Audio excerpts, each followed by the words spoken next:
வணக்கம். இன்றைக்கி நம்ம பார்க்க போகிற சமையல் ஒரு அருமையான ஒரு வித்தியாசமான சௌ சௌ மசாலா பொரியல் எப்படி செய்யலாங்கிறத பார்க்கலாம். எப்பயும் போல் இல்லாமல் கொஞ்சம் வித்தியாசமாக இது மாதிரி செஞ்சு பாருங்கள், டேஸ்ட் நல்லாயிருக்கும். வாங்க எப்படி செய்யலாங்கிறத பார்க்கலாம். ஒரு மிக்ஸி ஜார் எடுத்துக்கலாம். இதில் வந்து 2 பச்சை மிளகாய் சேர்த்துக்கலாம், 1 டீஸ்பூன் போல் சீரகம், அதே மாதிரி ஒரே ஒரு சின்ன வெங்காயம் சேர்த்துக்கலாம். அது கூடவே ஒரு 3 டேபிள் ஸ்பூன் துருவின தேங்காய், கொஞ்சமாக கொத்தமல்லி இலை சேர்த்துக்கலாம். இப்போ இது எல்லாத்தையுமே தண்ணி ஊற்ற வேணாம், தண்ணி ஊற்றாமல் கொஞ்சம் அப்படியே குறைன்னு இருக்கிற மாதிரி அரைச்சி எடுத்துக்கலாம். இந்த மாதிரி ஒன்றும் பாதியமாக அரைச்சி எடுத்துக்கணும். இப்போ தேவையான அளவுக்கு எண்ணெய் சேர்த்துக்கலாம். எண்ணெய் நல்லா சூடாகிடுச்சு. 1 டீஸ்பூன் கடுகு சேர்த்துக்கலாம். அதே மாதிரி 1 டீஸ்பூன் போல் உளுந்து சேர்த்துக்கலாம். இல்லை ஒரு 2 டேபிள் ஸ்பூன் வர மாதிரி கடலைப்பருப்பு சேர்த்துக்கலாம்.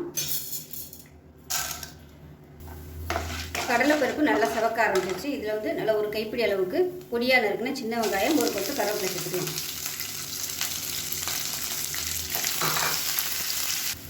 வெங்காயம் நல்லா வதங்கிடுச்சு. இதில் பார்த்தீங்கன்னா ஒரு 200 கிராம் அளவுக்கு சௌ சௌ வந்து இந்த அளவுக்கு பொடியாக கட் பண்ணி வச்சுருக்கேன். தோலெல்லாம் எடுத்துகிட்டு இதை சேர்த்துக்கலாம். சேர்த்துட்டு ஒரு 2 நிமிஷம் வதக்கி வச்சுக்கலாம்.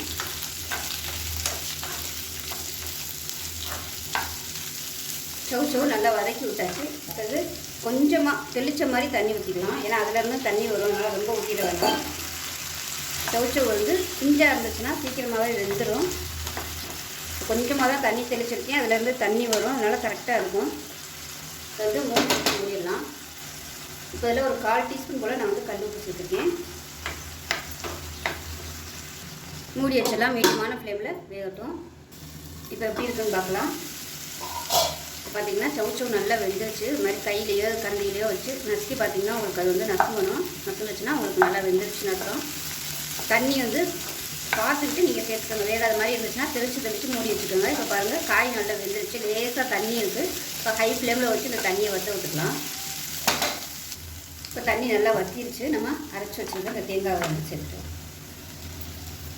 தேங்காவை சேர்த்துட்டு மீடியமான ஃப்ளேமில் நல்லா அந்த பச்சை வாசனை போக வதக்கி விடணும். இப்போ 1 நிமிஷம் பரட்டி விட்டுக்கலாம். அடுப்பு வந்து மீடியமாக வச்சுக்கோங்க. இந்த மாதிரி தேங்காய் அரைக்கையில் இளம் தேங்காய் எடுத்திங்கன்னா உங்களுக்கு அரைக்கையில் பால் தான் வரும், ஒழுங்காக அரைப்படாது. அதனால் பருப்பு தேங்காயாக எடுத்துக்கோங்க. அப்போ தான் நல்லா வந்து உங்களுக்கு இந்த மாதிரி உதிரியாக வரும்.